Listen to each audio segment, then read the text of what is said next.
বাঙালির ভ্রমণ লিস্টে নর্থ ইস্ট ইন্ডিয়া কেন থাকে না জানি না, তবে এত সুন্দর একটা জায়গা, নর্থ ইস্টের এত সুন্দর সুন্দর স্টেটগুলো আছে। তবে এখানে আমি মিজোরামে ঘুরে যেটা দেখলাম, তো বাঙালি খুব কম, মিজো আর ইংলিশ হিন্দি কম বোঝে, বাঙালিদের জন্য সত্যি অসুবিধা একটু। কিন্তু এত সুন্দর জায়গা, অবশ্যই নর্থ ইস্ট ইন্ডিয়া বাঙালির বাকেট লিস্টে যারা ট্রাভেল ভালোবাসে তাদের থাকা দরকার, মানে থাকা উচিত, মানে এত সুন্দর একটা জায়গা। আর একটা যেটা দেখলাম, এখানে টুরিস্ট স্পট বা টুরিস্ট বাজার যেভাবে অন্যান্য স্টেটে বসে, এখানে কিন্তু অতটা দেখলাম না যে বেড়াতে এসে কিছু কিনে নিয়ে যাবে বা বাজার বসবে দেখবে, সেটা অন্যান্য ভ্রমণ প্লেসের মতো এখানে আমি সেটা দেখলাম না। আমার যাত্রা শুরু হয়েছিল কলকাতা চিতপুর স্টেশন থেকে, কলকাতা সাইরাং এক্সপ্রেস করে। এই যে গোটা ট্রেন জার্নিটা যারা ভ্রমণ ভালোবাসে তাদের কাছে কিন্তু প্রচণ্ড রকমের একটা ভালোবাসা। সাইরাং এক্সপ্রেসে এখন এটা গুয়াহাটি স্টেশন, গুয়াহাটি থেকে এখনও প্রায় 12 থেকে 14 ঘন্টা লাগে সাইরাং যেতে, প্রায় হাফ এসে পৌঁছেছি। আমি আসামের ভেতর দিয়ে যাচ্ছি, এর আগে গুয়াহাটি কামাখ্যা দিয়েছি, কিন্তু আসামের ভেতর দিয়ে আমি মিজোরামে যাচ্ছি। তো আসামের ভেতরে কীরকম আরও সুন্দর যে নেচারটা ফুটে ওঠে সেটা দেখাবো।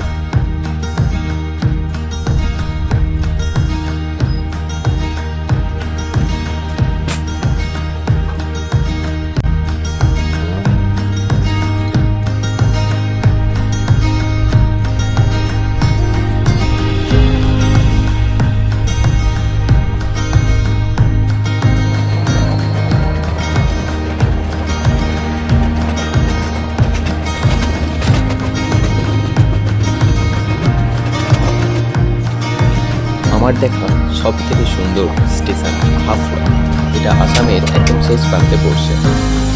নিউ হাফলংয়ের তুমি প্রেমে পড়ে যাবে এই প্রাকৃতিক দৃশ্যগুলো দেখে। সাইরাং অর্থাৎ মিজোরাম যাওয়ার আগে লাস্ট 4টে স্টেশন আমার কম্পার্টমেন্টে আমি সুবিধা, মানে খুব বেশি লোক ওখানে যায় না বা গিয়ে পৌঁছায় না, বা টুরিস্ট বাঙালি টুরিস্ট থেকে। আচ্ছা, মিজোরাম যেতে কিন্তু আগে থেকে ILP করিয়ে রাখতে হবে। এখান থেকে ILPটা চেক করে ওই বাসে যেতে হয়।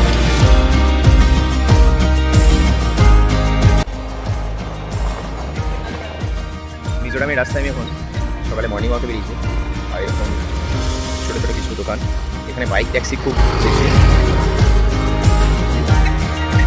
এই যে ইয়েলো গাড়িগুলো, ইয়েলো স্কুটিগুলো, এগুলো হচ্ছে বাইক ট্যাক্সি।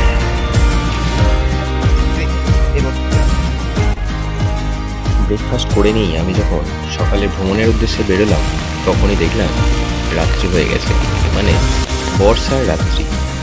দিনের বেলা মনে হচ্ছিল যেন প্রচণ্ড অন্ধকার এবং সন্ধ্যা নেমে এসেছে।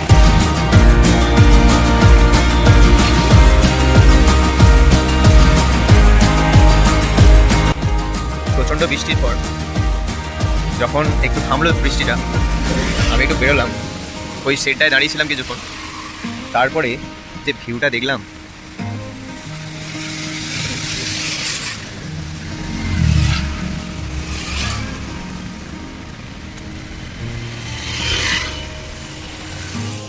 হেঁটে হেঁটে প্রায় মিজোরামের অনেক বাজারই আমি ঘুরলাম। এই যে বাজারটা, এটাকে বড় বাজার বলা হয়। এখানেই মিজোরামের আইজলের বেশিরভাগ বাজারঘাট করা হয়।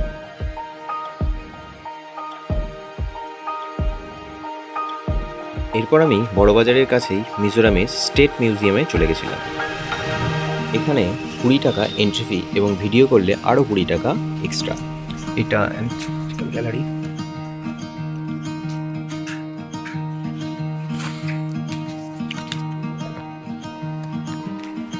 এখন আমি দাঁড়িয়ে মিজোরামের স্টেট মিউজিয়ামে। মিজোরাম কালচারকে জানতে হলে অবশ্যই এই স্টেট মিউজিয়ামে আসা দরকার।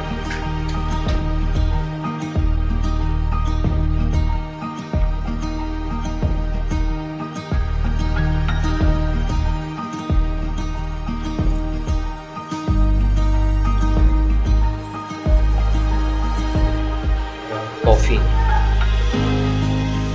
গাছের গুঁড়ি দিয়ে একটা কফি বানিয়েছে এটা।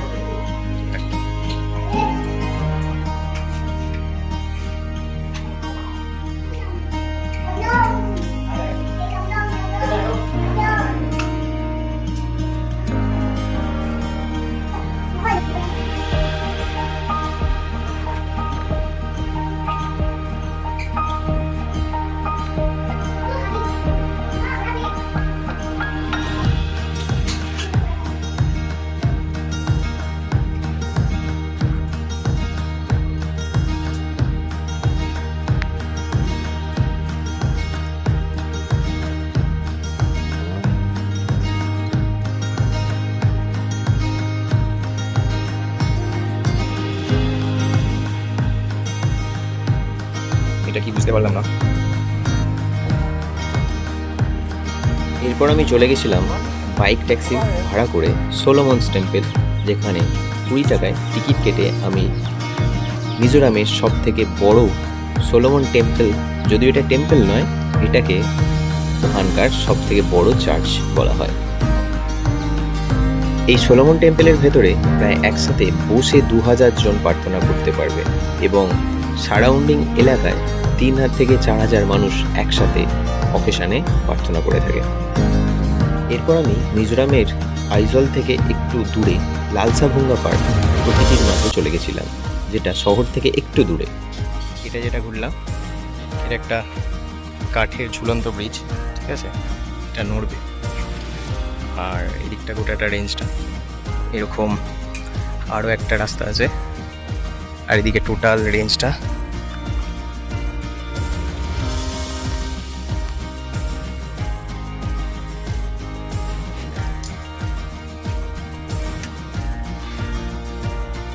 এই গোটা ব্রিজটা টপকালাম এটা, ঠিক আছে, এরকম।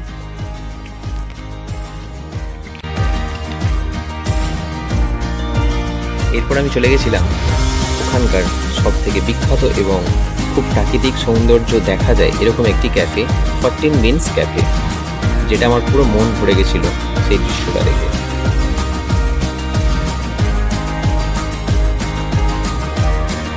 দেখে নেব আরও একটু লোকাল এলাকা থেকে দূরে সেফির বলে একটি জায়গা, যেখান থেকে একটা সুন্দর প্রাকৃতিক সৌন্দর্য উপভোগ করা যায়।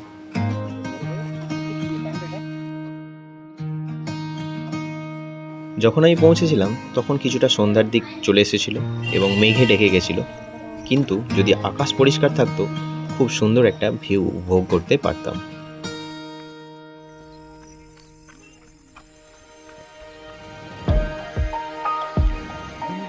ওখানেই করা ছিল একটা বাটারফ্লাই গার্ডেন।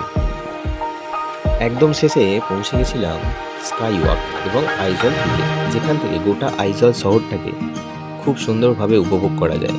যেন মনে হয় একটা হীরের নেকলেস, ছোট ছোট হীরে গাঁথা আছে গোটা শহরটা জুড়ে।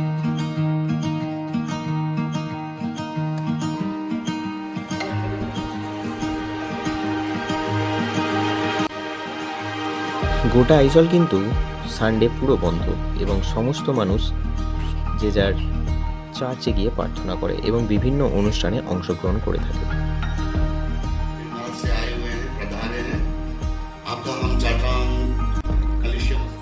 আইজল শহরটা থেকে একটু দূরে খুব নামক একটা ঝর্ণাতে পৌঁছে গেছিলাম, যেটা হালকা একটা হাইকিং করে ওই জঙ্গলের ভেতর দিয়ে যেটা দেখা যায়।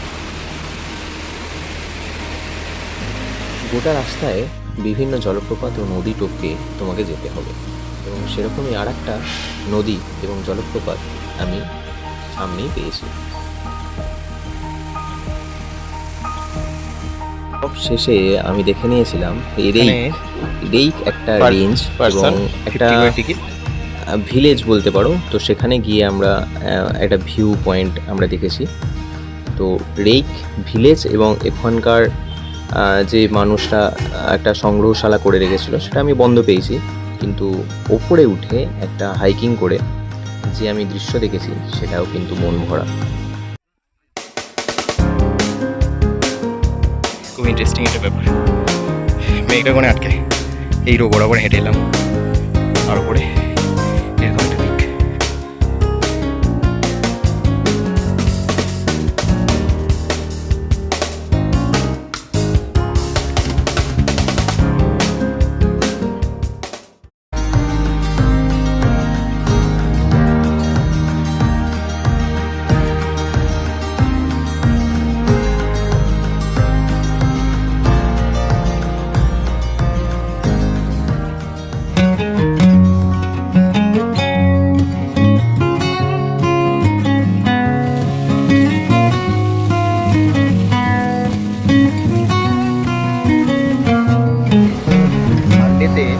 মিজোরামে সানডেতে আইজলে এসে যদি কেউ ভাবে যে রেস্টুরেন্টে খাবো বা কোথাও কিছু কিনবো বা মার্কেট ঘুরবো, এরকম সব বন্ধ, সানডে সব বন্ধ। বাঙালিদের জন্য টুরিস্ট স্পট হিসেবে খুব একটা জনপ্রিয় নর্থ ইস্ট নয়, কিন্তু কেন যে বাঙালির তালিকাতে নর্থ ইস্ট থাকে না আমি জানি না, কিন্তু এত সুন্দর একটা জায়গা যেখানে স্টেশনটাই গোটাটা পাহাড়ে ঘেরা। এখানে টুরিস্টদের জন্য যে বাজার বসা বা এরকম কিছু আমি দেখলাম না এই কদিনে। Attention all the passengers. Train number 13126 down Saya Kolkata Express standing on platform. North east India আর বর্ষাকাল তার দৃশ্য।